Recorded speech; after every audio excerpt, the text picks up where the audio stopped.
साथियों, आंध्र की industrial growth story केवल डिजिटल टेक तक ही सीमित नहीं है। नकापल्ली में केंद्र सरकार बड़े फार्मा पार्क के लिए भी सहयोग दे रही है। इससे आंध्र प्रदेश देश के एक बड़े फार्मा हब के रूप में भी विकसित होगा। మిత్రులారా, ఆంధ్రప్రదేశ్ ఇండస్ట్రియల్ గ్రోత్ స్టోరీ కాకుండా డిజిటల్ టెక్ వరకే పరిమితం కాకుండా నక్కపల్లిలో కేంద్ర ప్రభుత్వం యొక్క భారీ ఫార్మా పార్క్ ఏర్పాటుకి కూడా సహకరిస్తుంది. దీంతో ఆంధ్రప్రదేశ్ దేశంలోనే ఒక ప్రముఖ ఫార్మా హబ్ గా ఎదగబోతుందని తెలియజేస్తున్నాను. ग्रीन एनर्जी की फील्ड में भी अकेले रायलसीमा क्षेत्र में 5 लाख करोड़ रुपए से ज्यादा का इन्वेस्टमेंट हुआ है।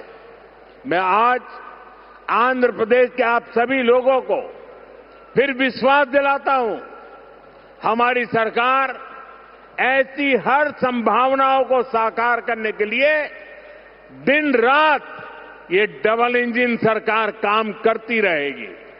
గ్రీన్ ఎనర్జీ రంగంలో కూడా ఒక్క రాయలసీమ ప్రాంతంలోనే 5 లక్షల కోట్ల రూపాయలకి పైగా పెట్టుబడులు వచ్చాయి.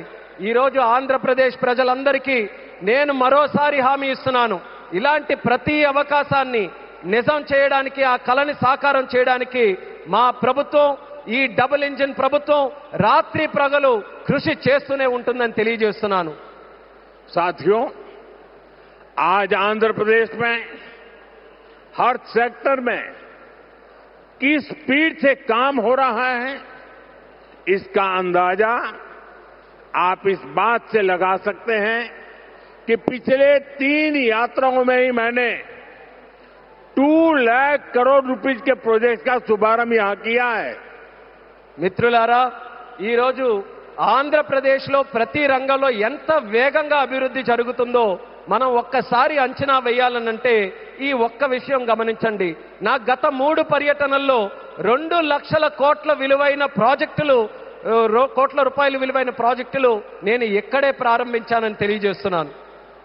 मुझे खुशी है कि आंध्र की इस विकास यात्रा में उत्तर आंध्र भी सशक्त हो रहा है। हम विशाखापट्टनम इकोनॉमिक रीजन वीईआर को देश के बड़े औद्योगिक केंद्र के रूप में विकसित कर रहे हैं। हमारा लक्ष्य है वीईआर एशिया का प्रमुख इकोनॉमिक हब बने। ये एयरपोर्ट से लेकर सेमीकंडक्टर यूनिट तक इसी मिशन का हिस्सा है।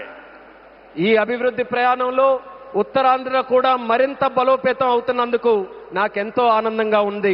మనం విశాఖపట్నం ఎకనామిక్ రీజన్ను దేశంలో ప్రధాన పారిశ్రామిక కేంద్రంగా అభివృద్ధి మనం చేస్తున్నాం. మన లక్ష్యం వీఆర్ను ఆసియా ఖండంలోనే ఒక ప్రముఖ ఎకనామిక్ హబ్గా తీర్చిదిద్దడం. దీనికి ఎయిర్పోర్ట్ నుంచి సెమీ కండక్టర్ యూనిట్ వరకు జరుగుతున్న ప్రతి కార్యక్రమం ఆ లక్ష్యంలో భాగమే అనేది కూడా నేను తెలియజేస్తున్నాను. साथियों, हमारी सरकार का मंत्र है इन्वेस्टमेंट से एम्प्लॉयमेंट।